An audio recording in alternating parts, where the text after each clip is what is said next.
In 1973, Egypt and Syria launched a surprise attack on Israel in the Yom Kippur War, and, from the Israeli perspective, came perilously close to victory. Israel was appalled by its failure to predict the attack and be totally ready to beat it off. The Agranic Commission was set up to investigate failings in the military intelligence operations of the Israel Defense Forces, IDF, in the prelude to the war. It recommended the dismissal of 4 senior officers in military intelligence, including the Chief of Military Intelligence and his deputy. The Commission attacked the complacent assumptions and groupthink of military intelligence and its unswerving devotion to the concept, a core idea of how Egypt and Syria would act, held as an article of faith, that turned out to be totally fallacious. The Commission recommended the creation of a group within military intelligence whose purpose would be to criticize the official intelligence assessment. It was informally known as Zeeeeee, Aramaic for "it turns out that the opposite is correct." It was an independent and autonomous group, a devil's advocate group also known as the Red Team. It was specifically intended to stop groupthink, to prevent everyone from being caught up in the conventional wisdom. Many countries now have red teams. Their job is to offer counter-narrative, to challenge the norms and assumptions of the main intelligence branch and thus bring about an improved quality of plan. Red teams are anti-groupthink units. They counteract the echo chamber of orthodox, paradigmatic analysis. Normally, anyone who speaks out against the orthodoxy has committed a Zeeeeee, a career-limiting move. Red teams are those whose job is to produce ideas that would be Zeeeees in any other context.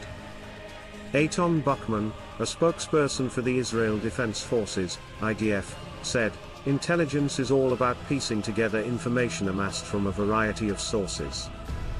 Like any puzzle in earlier stages, some pieces can be misinterpreted, which could lead to a cascading effect of incorrectly interpreted information."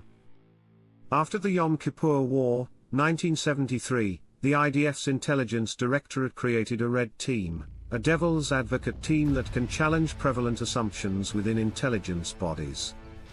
The unit is a small and elite one that consists primarily of officers with academic backgrounds. One of the key elements is access. The officers have unfettered access to information through the military and are capable of tendering reports to senior levels, even reaching above the Major General, who commands military intelligence. The combination of access to information and the ability to challenge hypotheses by going above the command chain is critical in providing a control for intelligence reports. The unit's tagline is based on the classic "He who dares, wins" used by the SAS, and changed to "He who thinks, wins." The unit is also referred to occasionally as Zeeeeee, an Aramaic term popular in the Jewish Talmud that means on the contrary. It appears that Red teams have the authority and confidence to challenge all mainstream scenarios. They assess all risks, no matter how remote. The pandemic was caused by a total lack of red team thinking. A pandemic had been anticipated for decades, yet, when it actually arrived, there seemed to be no formal plans at all. Governments went into panic, and science was all over the place, so confused by the data that it couldn't even unequivocally recommend that people should wear face masks. Science has performed disastrously during this pandemic. It has been able to offer no clear plan, no clear direction, no clear advice. There are as many different scientific opinions regarding the pandemic as there are scientists. Science didn't even get to the position where it had an orthodox position that a red team could challenge. The Zeeeeee was popularized in the Brad Pitt movie World War Z as the 10th man. An Israeli character in the movie says, "In the month before October 1973, we saw Arab troop movements, and we unanimously agreed they didn't pose a threat." Well, a month later, the Arab attack almost drove us into the sea. So we decided to make a change. The 10th man. If 9 of us look at the same information and arrive at the exact same conclusion, it's the duty of the 10th man to disagree. No matter how improbable it may seem, the 10th man has to start digging on the assumption that the other 9 are wrong. Since everyone assumed that this talk of zombies was cover for something else, I began my investigation on the assumption that when the Indians said zombies, they meant zombies. This is hilarious. Can you imagine the real Israeli government authorizing the spending of billions of dollars to build a wall to keep out zombies? They'd be kicked out of office in 5 minutes flat. Then again, the Israelis actually did build the 440-mile-long West Bank wall to keep out the Palestinians. Maybe someone in World War Z thought zombies was a code word for Palestinians. Right, when you said zombies, I just assumed you meant Palestinians. Zombies don't exist, right? I mean, the only zombie I've ever heard of is Jesus Christ, and he was just a fantasy version of a jobbing carpenter called Yehoshua ben Yosef. Is Donald Trump, with his wall obsession, expecting a zombie invasion? Have the Mexican rapists become the undead? Or are we thinking of Joe Biden, the Mummy Returns? The idea of the red team is actually a brilliant one, but it's wholly contrary to how humans work. Can you imagine a red team in science, designed to challenge all the complacent groupthink that goes into peer-reviewed science papers? Red teams are the antithesis of peer review. Their whole function is to challenge what the peer reviewers think, assume, and agree with. Science is an anti-red team ideology. Its paradigm excludes any challenges to its authority and its core assumptions. Religions, likewise, don't tolerate any red teams. Religions require people of faith, not people of doubt, not people of critical thinking who challenge every article of faith. The only people who truly welcome red teams are rationalists. Rationalists themselves happily challenge every idea they currently endorse in order to arrive at the maximally rational and logical solution.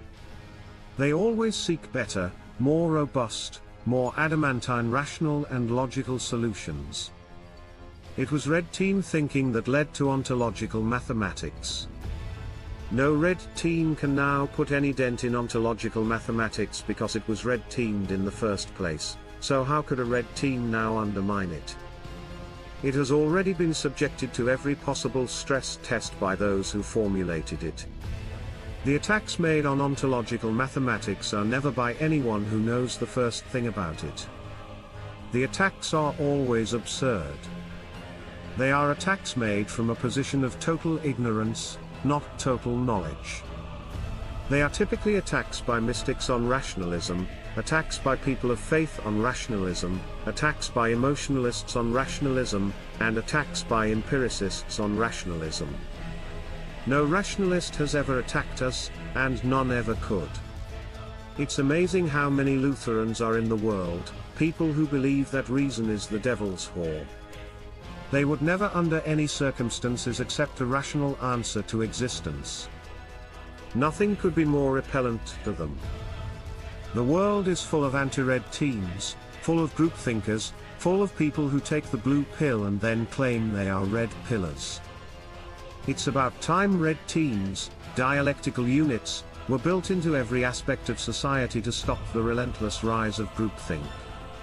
Social media platforms and the algorithms that support them are designed to surround the masses with information they already agree with, to give them more and more of the same, to place them in echo chambers and self-confirming information bubbles. Conspiracy theories could never be sustained if red teams were everywhere, debunking them. The 10th man is a good idea. The problem is that the 10th man is a Cassandra. No one believes him, no matter how well he sees the imminent danger. We are the 10th man. That means that all the bureaucrats, functionaries, peer reviewers, flunkies, sycophants, believers, mandarins, group thinkers, relativists, subjectivists, and all truthers despise us. We are their worst nightmare.